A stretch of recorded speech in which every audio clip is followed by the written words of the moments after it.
Hey everyone, welcome back to the channel where today we will be taking a look at the AMX 30 1ER Prototype E. Now some of you may be wondering, what on earth am I talking about? And the more keen-eyed of you out there will have noticed that on Tuesday the 11th of April, Wargaming released the Gladiator season, and with it came the accidental leak of the AMX 30 1ER. If you were to look now, you won't find it in the tech tree because it has since been removed. But before it was removed, I managed to grab screenshots of most of the tank details. Given the line has not been released, it is possible that the stats and all the numbers that we talk about regarding this tank, they may change. But for now, let's take a look and see how the 1ER compares to the tanks around it, and we'll see what it is like as a tank based on its stats. So jumping straight in then, the 1ER is a top tech tree era 1 medium.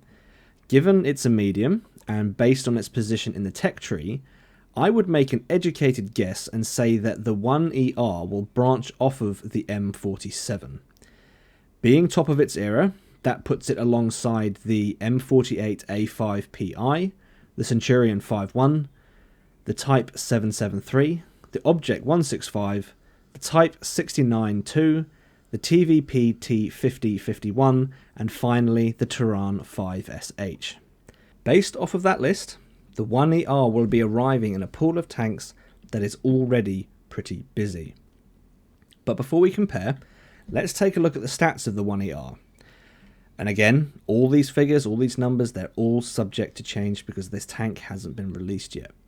Fully unlocked, with no crew or equipment, it is stated as having 320mm of pen, an average alpha of 460, 2,000 hit points, a top speed of 65 kilometers an hour, which I don't think is accurate because the upgraded engine doesn't show any improvement on the standard engine, so I don't think that top speed is quite accurate.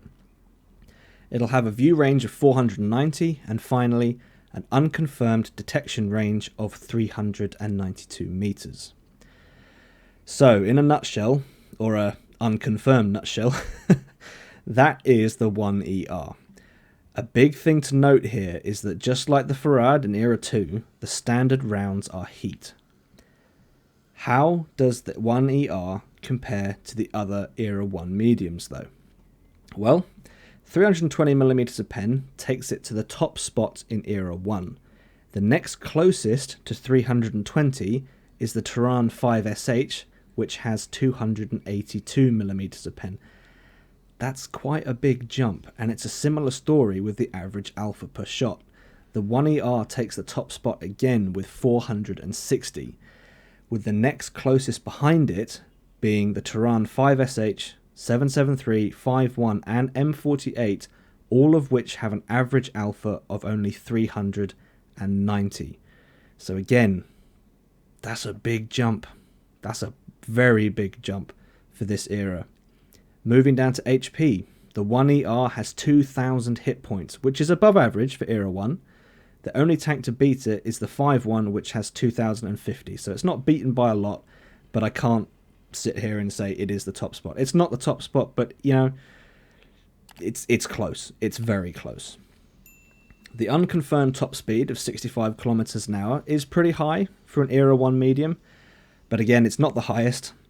The only tank that beat the 1ER for speed is the 773, coming in at 73 kilometers an hour, which is, you know, it's basically a Leopard, and the Leopards are known for being very, very quick. So I can understand that one. The 1ER has 490 meters of view range, which is above average for Era 1, but and again, the only thing to beat it is the 773, which I can kind of understand that. Lastly, the unconfirmed detection range of 392, and the reason I say unconfirmed is because that is the only detection range I could find, detection range statistic I could find. I couldn't see any variation in that, but I don't think any of the upgrades to a tank change the detection range. So I think I'm saying unconfirmed just to sort of cover myself at this point, but 392, that is the value we have. Which, you know, that puts it in second place. Second place to the 773. So from a detectability, view range and mobility point of view, the 773 is better. So at a high level, the One ER sounds like it's going to be a unique medium, in my opinion.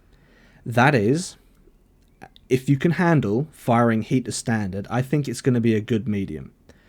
I would also note, and this might be important, this is probably an important thing to keep in mind, the reload for the top 105mm gun is pretty much bang on 10 seconds. That is very, very long. That's a very long time for a reload, for a Cold War medium anyway. Maybe World War II you can kind of get away with that, but in Cold War that's a long reload for a medium. I think the French line, based on this information from this tank, I think the French line is going to be adding a new dynamic to the game.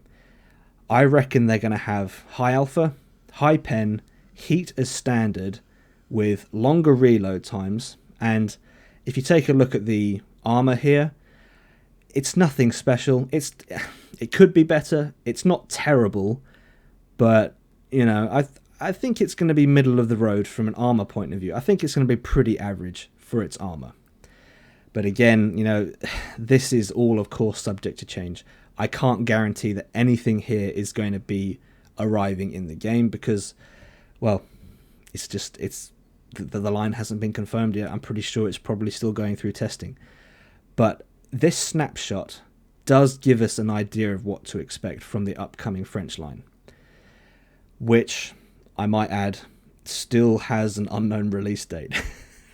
So, yeah, on that fairly uncertain note, that is all I have for this one, guys. If you've enjoyed this video, please leave it a like, if not a dislike. Don't forget to hit that subscribe button, and as always, I hope you're all keeping well, and I will see you out there.